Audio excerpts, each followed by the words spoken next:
Браќи и сестри, сега наред и пораката која Бог ја има за нас ова утро. Насловот на нашата порака за денеска е "Не заборавај ги добрините Божји". Стих кој што на самиот почеток ќе го прочитаме, кој ќе не воведе на нашата тема, е во Псалам 103 глава, вториот стих. Псалам 103, втори стих. Благословувај го душа моја Господа и не заборавај ги сите негови добрини, на оној кој ги очистува сите твои беззаконија, кој ги исцелува сите твои болести. Не заборавај ги, душо моја, сите Божји благослови или Божите добрини. Браќи и сестри, да ве прашам, дали заборавате?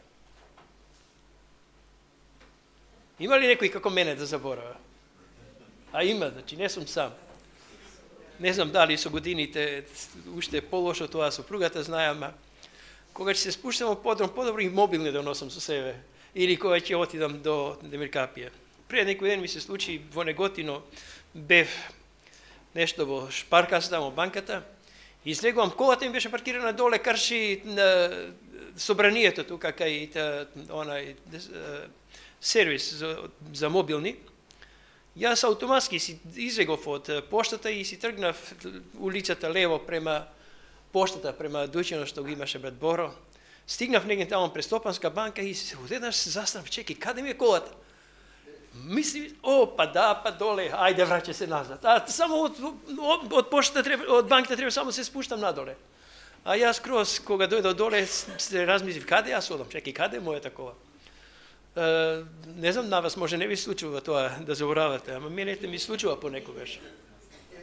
Но драги браќи и сестри, најтажно е кога ќе ги заборавиме Божите благослови. Кога доаѓаат проблеми во животот, понекогаш тие стануваат толку големи во нашите очи, да ние тогаш забораваме на убавините, забораваме на Бога и како Бог прекрасно се грижел за нас во минатото. И тогаш проблемите во нашите очи постануваат толку големи, а сатаната толку тоа го сака. Да едноставно гледаме само во темнината, а не во светлината. Но псалмистот Давид што ни вели овде? Ајде да читаме во продолжетокот до 5 стих, или може уште еднаш да ги повториме, затоа што се многу убави овие зборови. Од 1 до 5. Благословувај го душа моја Господа и целата моја внатрешност да го благословува неговото свето име. Благословувај го душа моја Господа и не заборавај ги сите негови добрини, на оној кој ги очистува сите твои беззаконија, кој ги исцелува сите твои болести, кој го избавува од пропаст твојот живот, кој те овенчува со милост и со добрина, кој го исполнува со добра животот, како на орел ја обновува твојата младост. Навистина прекрасни зборови. И мислата овде што ја нагласува псалмистот Давид, тоа е да нашиот поглед мора секојаш да го подигнеме горе и да размислуваме за она што е позитивно, она што е добро. Ние едноставно не сме повикани, браќи и сестри, да живееме во страв, да живееме во постојана грижа. Тоа не е Божја волја за нас. Бог сака да живееме во благодарност и во доверба во Бога. Едноставно тоа ја гради нашата вера. Воспротивно, ако гледаме повеќе во проблемите, во темните работи во нашиот живот, тоа ќе ја слабе нашата вера. И затоа апостол Павле во првото послание до Солумјаните, во 5 глава, еве што ни вели во 18 стих. Првото послание до Солумјаните во 5 глава, читаме 18 стих. Благодарите за се, зашто е таква волјата Божја во Христос Исус према нас. Благодарите за се. Чија е тоа волја, браќи и сестри? Чија е тоа волја? Божја волја за тебе и за мене. Не е тоа, ете, јас сум многу паметен сега, по-паметен сум одрас, па сега тука ќе ви солам памет. Не, тоа е Божја волја. Да благословуваме, да благодариме за се. Јас би сакал да споменеме сега и некој библиски пример за тоа колку е опасно кога ние ќе заборавиме да благодариме, кога ќе заборавиме Божите добрини. Читавме во 103 псалам, ајде сега малку понапред да одиме во 106 псалам и да прочитаме неколку стихови. Прво 7 стих. Што се случуваше со Израел?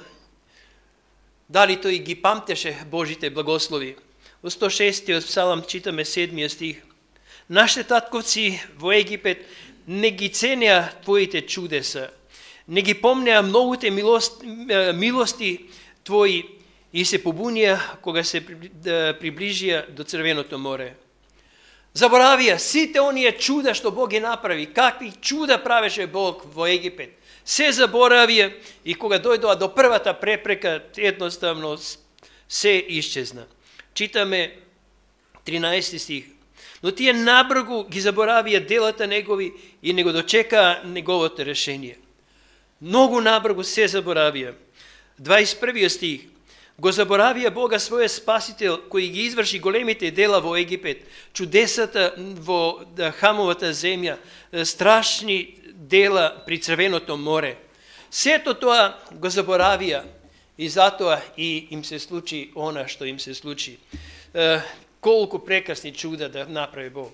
Да водата, морето да го одвои пред ним по суво да поминат. Да ги хране со леп од небото. Да ги пое со вода од стената, да стената пуште вода, да протече поток со жива вода и да угасат својата жет. И што ли се Бог не правеше, и тие набргу го заборавија тоа. Но тоа не беше и примерот на псалмистот. Тој кога ќе дојда такви мисли, кога се чувствал паднат, а тоа и нам често ни се случува во животот, тој веднаш се подсетувал на Божите добрини и затоа во 103 псалам не храбри да ние никогаш не го заборавиме тоа. Но, браќи и сестри, тоа го знае и некој друг. Не само Бог, не само псалмистот Давид што го знае, но и оној нечестивиот. И затоа тој се труди да нашиот поглед често го сврти кон негативните работи.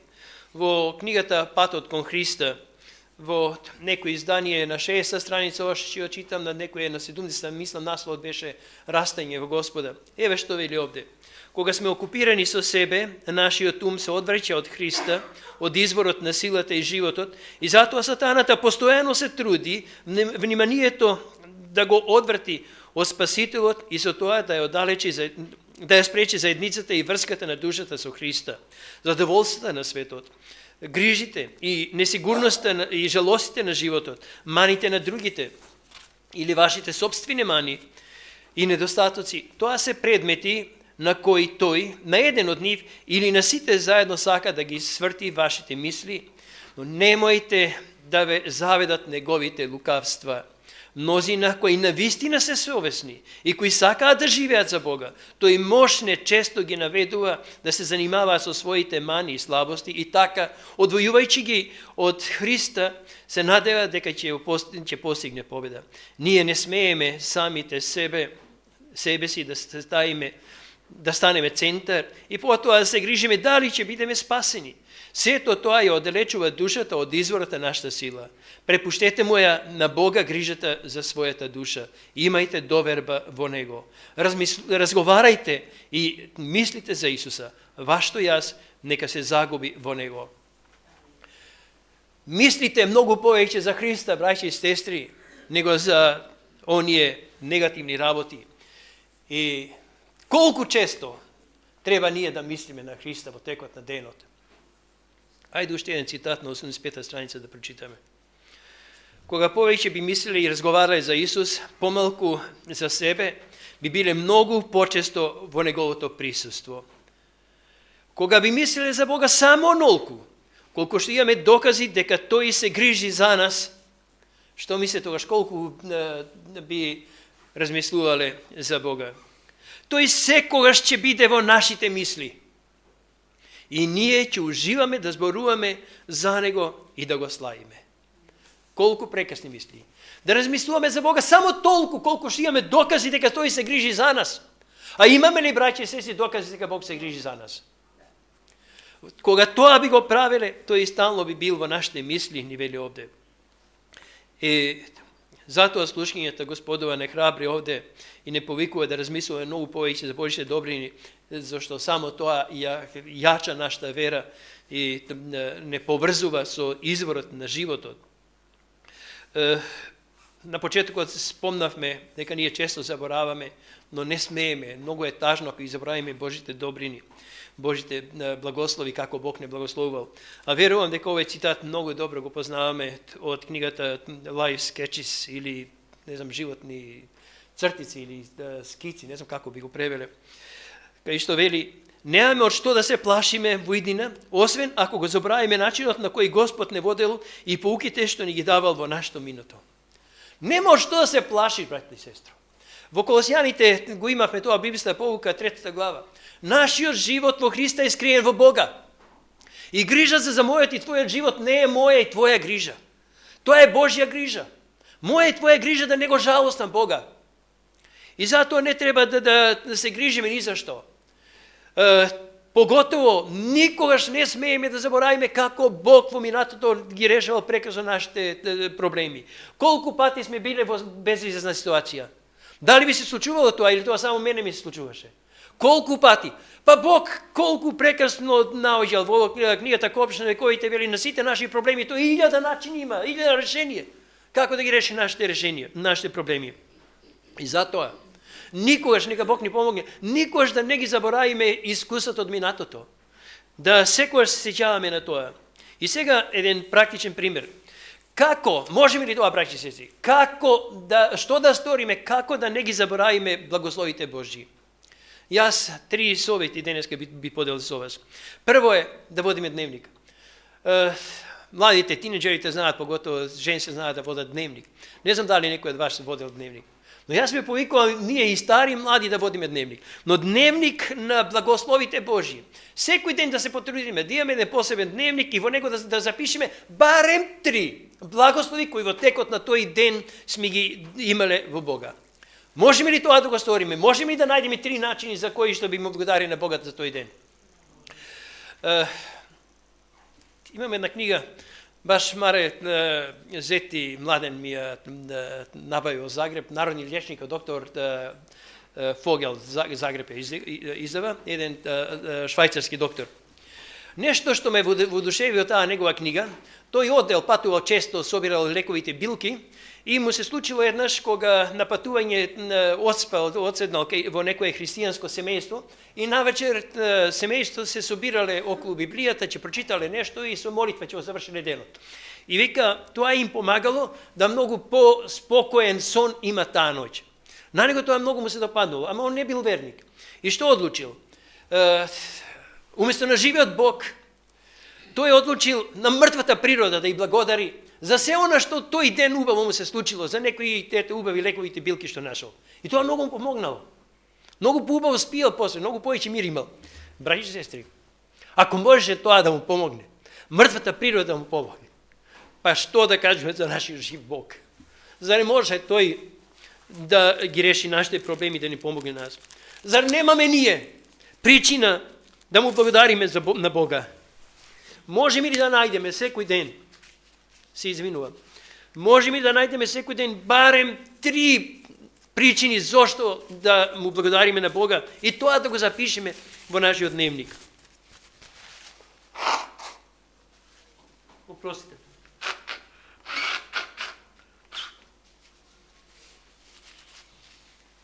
Фала на Бога, двете инекции доста ми помогна, ама ете, уште малку последици се осеќа. Овде само уште еден пример би спомнал, мислам дека го имам кажувано до ова место, често тоа го споменувам, ама многу ми убав. Кога навечер еден татко патувал со своето дете и детето го замолило, тато, застани малку, сакам да ги изборувам звездите. И почнало да ги брои и во еден миг се откажало. Вели, не знаев дека толку многу звезди има. Се додека не застанала да ги брои, не знаела колку звезди има. Така јас и ти, браќи и сестри. Ако се препуштиме на стихиите на овој свет, навечер уморни и оптеретени со нашите проблеми, така ќе отидеме во кревет и само и на тоа и ќе мислиме и не ќе имаме добар спокоен сон. Но ако застаниме, Псалмите сега не се сеќам дали беше 4 стих да ни беше. Вук Караджич има еден многу добар израз, вели во последните своји утолите, он вели, утолите, заустави се. Ние после 6 работни дена, еден цел ден се зауставуваме, ама и секој ден добро е навечер да се зауставиме.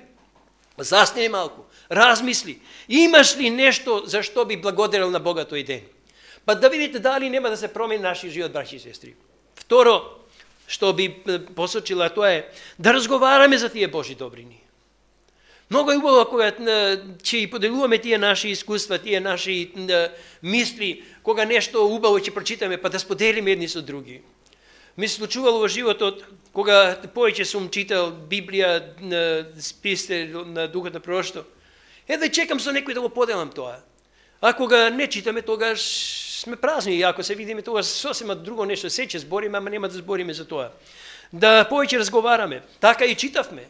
Мислите на Исус, зборите за Исус. Трето, пење и молитва, пење, духовни молитви.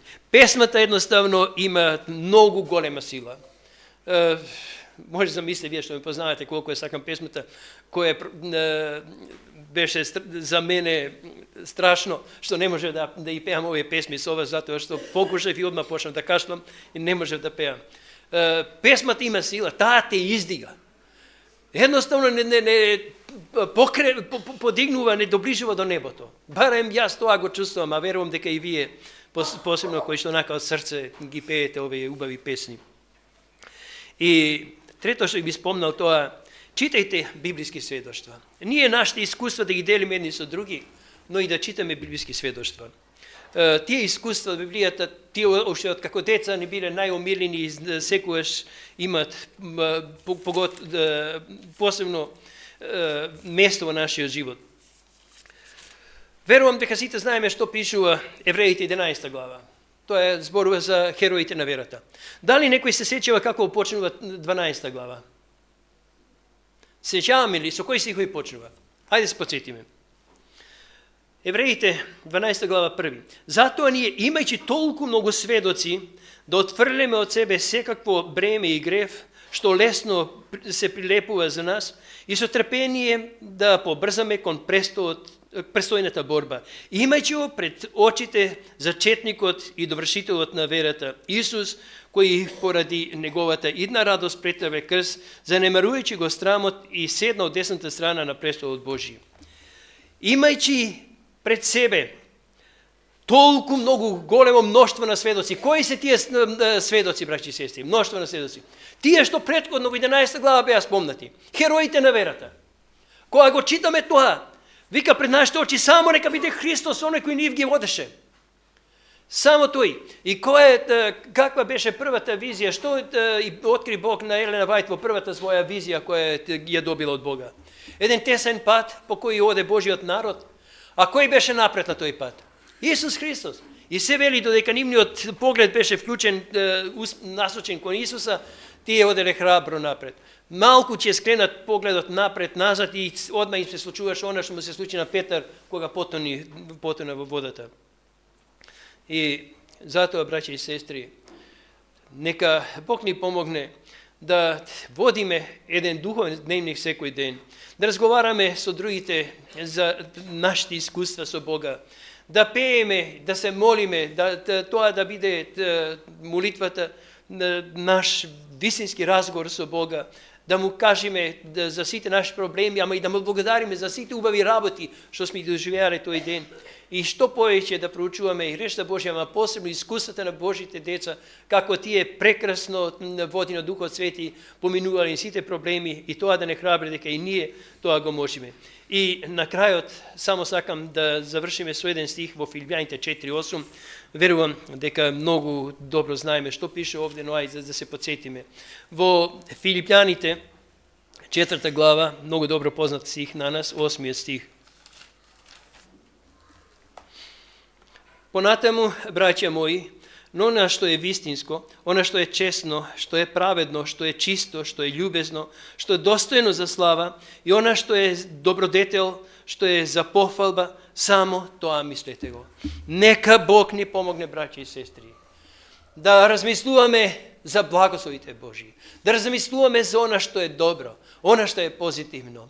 И кога ќе се сретнеме еден со друг, да не плачиме, да не кукаме, да не се жалиме за проблемите, него да се храбриме едни други со нашите искуства, со што сме стекнали со Бога. Нека Бог ни помогне во тоа. Амин.